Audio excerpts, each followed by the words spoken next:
আসুন আমরা একটু জেনে নিই। অপবিশ্বাসের পিছনে আসসালামু আলাইকুম, আপনারা কেমন আছেন? ভালো আছেন? একটা মহিলা এই অপবিশ্বাসের পিছ লাইগা নিছে, মানে অপবিশ্বাসের ভালো উপরে উঠছে না, অপবিশ্বাসের পিছে লাইগা নিছে এই মহিলাটা। এটা মহিলাটা হলো বুবলির ভক্তরা, মানে বুবলির ভক্ত নয়, বুবলির খাল হইব, নয় বুবলির মাসি হইব, নয় বুবলির পিসি হইব। এই মহিলাটা দেখেন অপবিশ্বাসের কত কিছু পায়।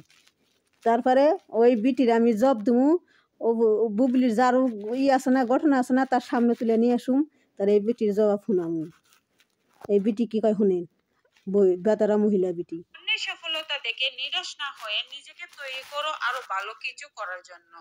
আচ্ছা ঠিক আছে, অপবিশ্বাসের ক্যাপশনটা আপনারা অনেকেই দেখেছেন, অনেকেই শুনেছেন যে উনি আসলে কি বলতে চেয়েছেন।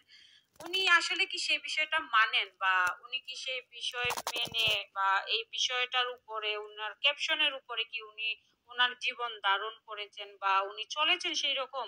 আসল কথা হইছে উনি কি ওই রকম চলতে পারে কি না। না, উনি যে ক্যাপশনটা দিয়েছে, উনি যেইভাবে নিজেকে বড় করার জন্য অন্যকে নিয়ে গসিপ করা, অন্যকে নিয়ে মিডিয়াতে বা টিভি চ্যানেলে টক শোতে গিয়ে যেভাবে অন্যর কিচ্ছা রটন করা বা অন্যের কিচ্ছা কাহিনী বলা, নিজের এতগুলো সিনেমা নিয়ে কথা না বলা, সাকিব খানের সাথে তার বিগত দিন কি হয়েছিল, সাকিব খানের সাথে তার প্রেম কিভাবে হয়েছে, ভালোবাসা কিভাবে হয়েছে, কিভাবে প্রত্যেকটা মানুষের সাথে বন্ধুত্ব করার পর, তার সাথে চলার পর, তার কাছ থেকে ফায়দা নেওয়ার পর কিভাবে তাদেরকে ছুঁড়ে ফেলে দেয়, সেটা তো অপবিশ্বাসেরই দাঁড়াতে সম্ভব।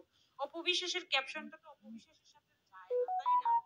প্রথমত দেখেন, যখন সাকিব খানকে তার প্রয়োজন ছিল, সাকিব খানকে দিয়ে তার কেরিয়ারটা সে গড়ে নিয়েছে, তখন সাকিব খানের সাথে তার বিয়ে হয়নি, একটা সম্পর্ক, বন্ধুত্ব সম্পর্ক লিভ টুগেদার করতে গিয়ে তাদের একটা সন্তান চলে আসে, সেই সন্তানের একটা ভরণ পোষণ বা একটা ভরণ পোষণ, তারপরে একটা মনে করেন যে বাচ্চার একটা লাইফ সিকিউর জীবন, তারপরে একটা বংশ পরিচয় প্রয়োজন। তখন সাকিব খানকে কিভাবে গিলটি করার জন্য মিডিয়াতে সে চলে আসে যে তার বাচ্চার একটা পরিচয় দরকার।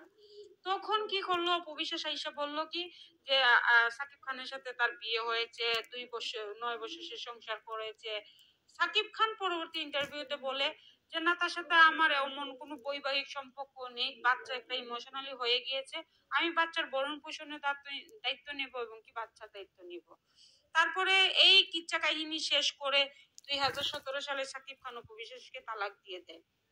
তারপরে অপবিশ্বাস দীর্ঘদিন ধরে সিনেমার বাইরে ছিলেন। 20 বছরের ক্যারিয়ারে অপবিশ্বাস যেভাবে তার বাচ্চা নেওয়ার পর, তার শরীর হেলদি হয়ে যাওয়ার পর অপবিশ্বাস কিন্তু কোনো কাজই পাচ্ছেন না, ওনাকে সিনেমাতে নিবে না। কারণ বস্তা, শরীর যদি আপনার বস্তা হয়ে যায়, শরীর হেলদি হয়ে যায়, সেখানে তো আপনার কেউ সিনেমা করার জন্য নিবে না। তারপরে একের পর এক বুবলিকে ছোট করে, বুবলিকে নিয়ে গিবত করে অপবিশ্বাস মিডিয়াতে যেভাবে নিজেকে বাঁচিয়ে রেখেছে, রীতিমতো বুবলির মাঝে অপবিশ্বাসকে নিজে বাঁচিয়ে রেখেছে। কারণ বুবলিকে নিয়ে সে গল্প গুজব, বুবলিকে নিয়ে মিথ্যাচার করলেই অপবিশ্বাস ভাইরাল হয়ে যায়, অপবিশ্বাস নিজেকে তৈরি করতে পারে। ঠিক একইভাবে গৌতম সাহা, বারিশ হোক, এদেরকে দিয়ে অপবিশ্বাস আরেকটা নতুন জগতে নিজের পরিচয় তৈরি করে। যেমন ব্যান্ড প্রমোশন, তারপরে ফিতা কাটার থেকে ধরে বিভিন্ন শোরুম উদ্বোধন করে অপবিশ্বাস একটা নতুন একটা পরিচয়ে পরিস্থিতি পেলেন বা পরিচয় পেলেন। সেইটাও কিন্তু গৌতম সাহা বারিশকের কারণে। সেই গৌতম সাহা বারিশককে দিয়ে যখন অপবিশ্বাসের পরিচিতি পেয়ে গিয়েছে, অপবিশ্বাস যখন সন্তান চলে আসে, সেই সন্তানের একটা ভরণ পোষণ বা একটা ভরণ পোষণ, তারপরে একটা মনে করেন যে বাচ্চার একটা লাইফ সিকিউর জীবন, তারপরে একটা বংশ পরিচয় প্রয়োজন। তখন সাকিব খানকে কিভাবে গিলটি করার জন্য মিডিয়াতে সে চলে আসে যে তার বাচ্চার একটা পরিচয় দরকার। তখন কি করলো, অপবিশ্বাস আইসা বললো কি যে সাকিব খানের সাথে তার বিয়ে হয়েছে, 2 বছর 9 বছর সে সংসার করেছে। সাকিব খান পরবর্তী ইন্টারভিউতে বলে যে না, তার সাথে আমার এমন কোনো বৈবাহিক সম্পর্ক নেই, বাচ্চা একটা ইমোশনালি হয়ে গিয়েছে, আমি বাচ্চার ভরণ পোষণের দায়িত্ব নেব এবং কি বাচ্চার দায়িত্ব নিব। তারপরে এই কিচ্ছা কাহিনী শেষ করে 2017 সালে সাকিব খান অপু বিশ্বাসকে তালাক। এই বিটির কই কি এই বিটি চুলকানি উঠছে এই বিটির নামটা জানি কি ভাই কর পর আমি দেখি ভালো করে দেখো মানে নামটা কি জানি এই বিটির নামটা জানি কি তে কি নাম জানি বিটির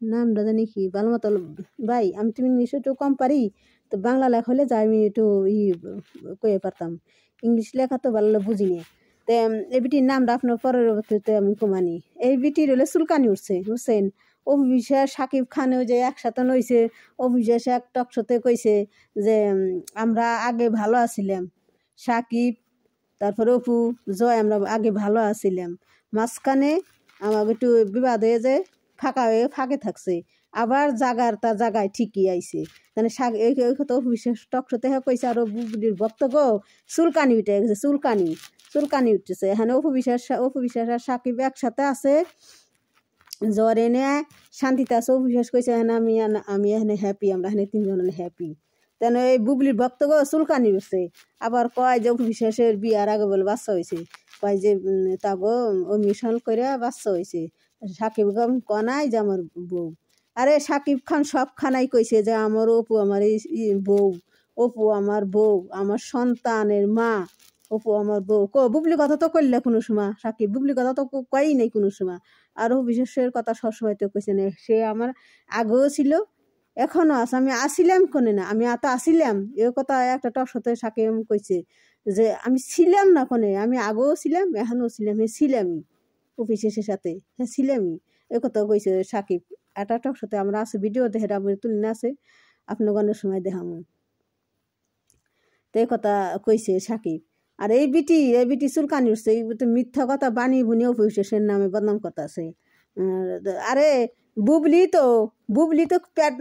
তো কিডন্যাপ করছে কিডন্যাপ করে সাকিবের কাছ থেকে বাচ্চা নিছে এটা করার নিগে বই করার নিগে কি যে সময় বই করছে সেই সময় একটা বাচ্চাও আইছে আর তো অভিশ্বাসের নাম নজ বিটি অভিশ্বাসের বদনাম কর বিটি ফাজিল বিটি এই বিটি হলো ফাজিল একদম ফাজিল অভিশ্বাসের আবিজাবি কয় তো আমার এই ভিডিওটা আপনারা দেখেন লাইক করেন কমেন্ট করেন শেয়ার করেন আমার ভিডিওটা লম্বা কাটেন না আসসালামু আলাইকুম।